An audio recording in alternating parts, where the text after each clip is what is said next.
샬롬, 해피투게더 영상 큐티에 오신 성도님들을 주의 이름으로 환영합니다. 오늘 하루도 하나님의 말씀을 통해 하나님이 뜻하시는 바르고 온전한 믿음의 여정을 살아가길 소망합니다.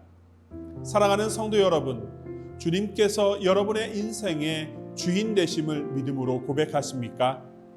성경은 예수 그리스도께서 우리의 인생뿐 아니라 모든 만물의 주인 되심을 선포하고 있습니다. 로마서 11장 36절입니다. 이는 만물이 주에게서 나오고 주로 말미암고 주에게로 돌아감이라. 그에게 영광이 세세해 있을지어다. 아멘. 그렇습니다. 우리 주님은 세상의 창조자이자 세상을 다스리는 만왕의 왕이며 세상을 심판하실 주님이십니다. 사랑하는 성도 여러분, 여러분의 만유의 왕이신 주님 앞에 그의 왕 되심을 인정하며 살아가고 계십니까? 오늘 묵상할 말씀을 통해 만왕의 왕이신 주님을 경외하는 복된 시간이 되길 소망합니다. 다 함께 본문의 말씀을 읽어보겠습니다. 우리는 주의 두려우심을 알므로 사람들을 권면하거니와 우리가 하나님 앞에 알리어졌으니 또 너희의 양심에도 알리어지기를 바라노라. 우리가 다시 너희에게 자천하는 것이 아니요 오직 우리로 말미암아 자랑할 기회를 너희에게 주어 마음으로 하지 않고 외모로 자랑하는 자들에게 대답하게 하려 하는 것이라. 우리가 만일 미쳤어도 하나님을 위한 것이요 정신이 온전하여도 너희를 위한 것이니 그리스도의 사랑이 우리를 강권하시는도다. 우리가 생각하건대 한 사람이 모든 사람을 대신하여 죽었은즉 모든 사람이 죽은 것이라. 그가 모든 사람을 대신하여 죽으심은 살아있는 자들로 하여금 다시는 그들 자신을 위하여 살지 않고 오직 그들을 대신하여 죽었다가 다시 살아나신 이를 위하여 살게 하려 함이라. 오늘 본문 말씀 속에서 바울은 주님 앞에서 자신의 모든 사역이 드러나기에 주님을 두려워할 수밖에 없다고 말합니다. 또한 자신의 복음 사역에 관한 일에 대해 오해하고 있는 고린도 교회 성도들에게 바르게 드러나기를 원한다고 말합니다.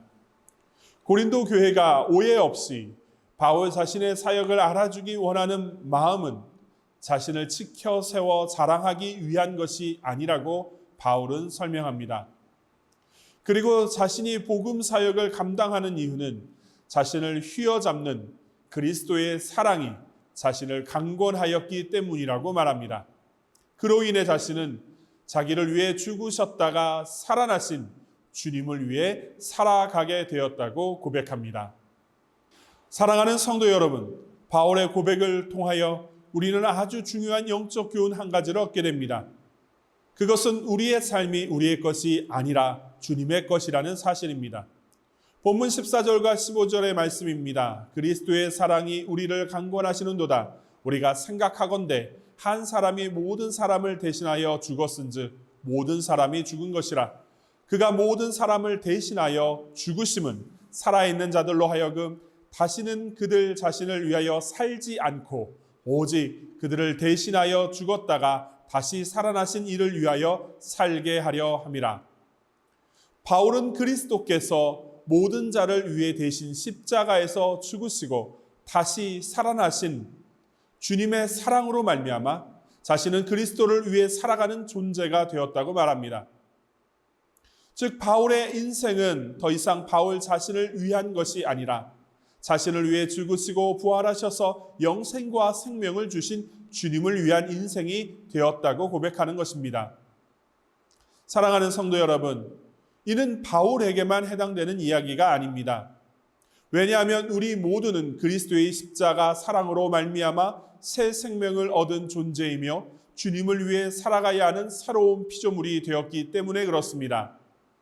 우리는 주님을 영접한 동시에 주님은 우리의 인생의 왕자에 앉으시는 왕과 주인이 되셨습니다.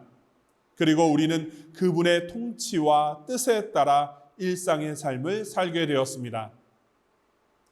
골로새서 2장 6절과 7절의 말씀입니다.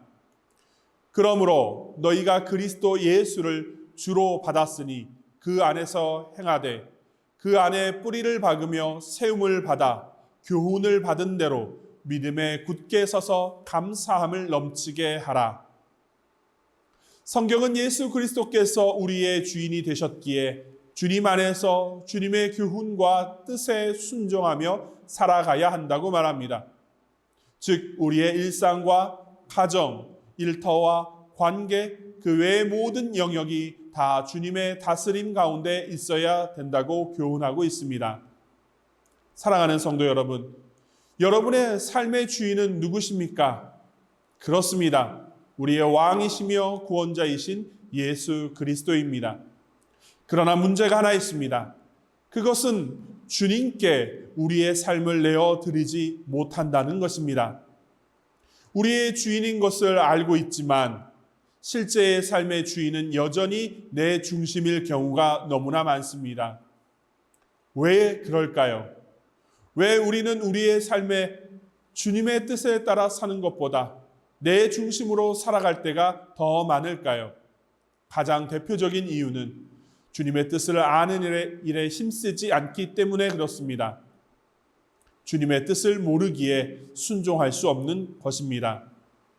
그럼 어떻게 해야 할까요? 어떻게 해야 주님의 뜻을 알고 우리의 인생의 주인이신 주님께 순종하며 살아갈 수 있을까요? 먼저는 날마다 말씀을 묵상해야 합니다.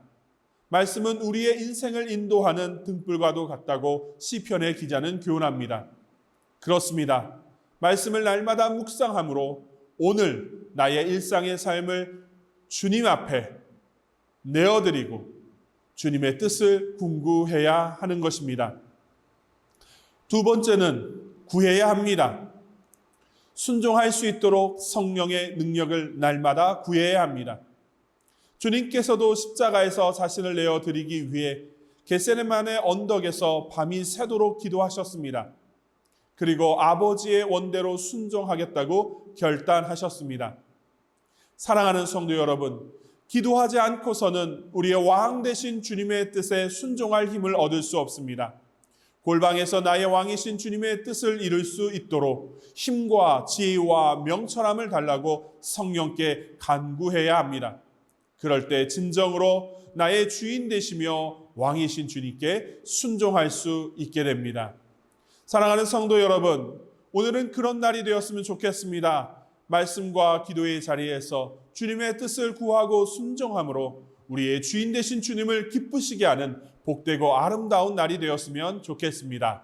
기도하시겠습니다. 주님 앞에 구합니다. 그리고 결단합니다. 말씀의 삶을 살아내므로 주님의 뜻을 분별하고 순종하기를 소망합니다. 기도의 삶을 살아내므로 말씀하시는 주님께서 명하셨을 때 우리의 삶을 내어드리고 순종하는 삶을 살아가기를 소망합니다. 주님, 말씀과 기도의 자리에서 주의 뜻을 분별하게 하시고 순종할 힘을 우리에게 더하여 주시옵소서. 그리하여 나의 주님, 나의 왕이신 주님을 따르는 복된 제자의 삶을 살게 하여 주시옵소서. 예수님의 이름으로 간절히 기도드리옵나이다. 아멘.